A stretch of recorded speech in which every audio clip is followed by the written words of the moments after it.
आज आपण मस्त अशी गवार बटाटा भाजी बनवणार आहोत। त्यासाठी 200 ग्रॅम गवार स्वच्छ धुवून त्याच्या शिरा काढून 1 इंच आकाराचे तुकडे करून घ्यायचं। एक मोठ्या आकाराचा बटाटा साल काढून चौकोनी आकारात चिरून घ्यायचा।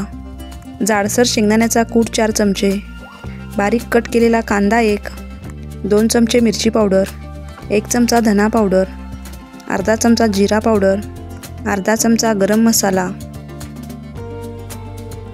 सगळ्यात पहिला गॅसवर कढई तापायला ठेवायची। त्यामध्ये तेलाच्या पळीने 1 पळी तेल घालायचं।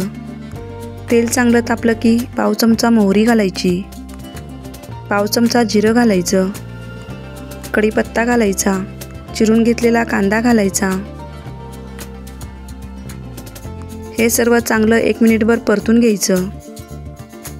व्हिडिओ बघून झाल्यानंतर तुम्ही चॅनलला सबस्क्राईब केला नसेल तर न विसरता सबस्क्राईब करा। नंतर त्यामध्ये गवार घालायची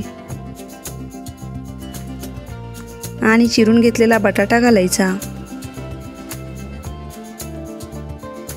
आता हे सगळं तेलावरच चांगलं भाजून घ्यायचं। असं भाजून घेऊन भाजी केल्यावर चवीला खूप छान लागते। हे सर्व चांगलं 2-3 मिनिटं छान परतून घ्यायचं। आता यामध्ये पाव चमचा हळद घालायची, अर्धा चमचा जिरा पावडर घालायची, 1 चमचा धना पावडर घालायची, अर्धा चमचा गरम मसाला घालायचा,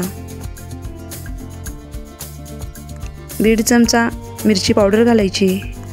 तिखटाचं प्रमाण तुम्ही तुमच्या आवडीनुसार कमी जास्त करू शकता। आता हे सर्व मसाले घातल्यानंतर छान परतून घ्यायचं, म्हणजे मसाले थोडे तेलात भाजले जातात आणि भाजीला सुद्धा सगळीकडे लागतात। चवीनुसार मीठ घालायचं।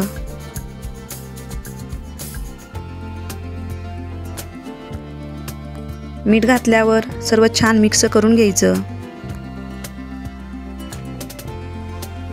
4 चमचे जाडसर शेंगदाण्याचा कूट घालायचा। शेंगदाण्याचा कूट सुद्धा तुम्ही तुमच्या आवडीनुसार कमी जास्त करू शकता।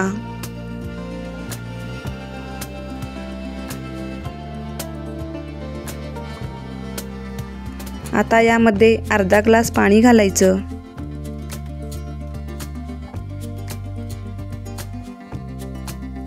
आणि सर्व मिक्स करून झाकण ठेवून मीडियम गॅसवर 3-4 मिनिटं शिजवून घ्यायचं।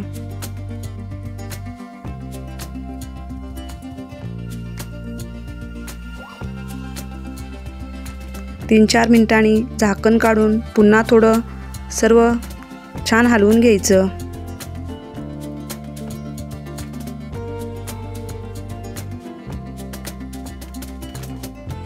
पुन्हा झाकण ठेवून 1-2 मिनिटं शिजवून घ्यायचं। 2 मिनिटांनी तुम्ही पाहू शकता भाजीतील पाणी सुद्धा आटलं आहे।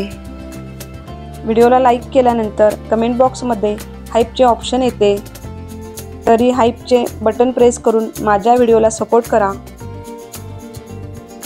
आणि यातील बटाटा सुद्धा छान मऊ झाला आहे, गवार पण छान मऊ झालेली आहे। आता यामध्ये वरून बारीक चिरलेली कोथिंबीर घालायची आणि गॅस बंद करायचा। व्हिडिओ बघून झाल्यानंतर व्हिडिओला लाईक करा, शेअर करा आणि न विसरता कमेंट करा। तयार झाली आहे मस्त अशी गवार बटाटा भाजी। तरी तुम्ही सुद्धा अशा पद्धतीने गवार बटाट्याची भाजी बनवून बघा, तुम्हाला नक्की आवडेल।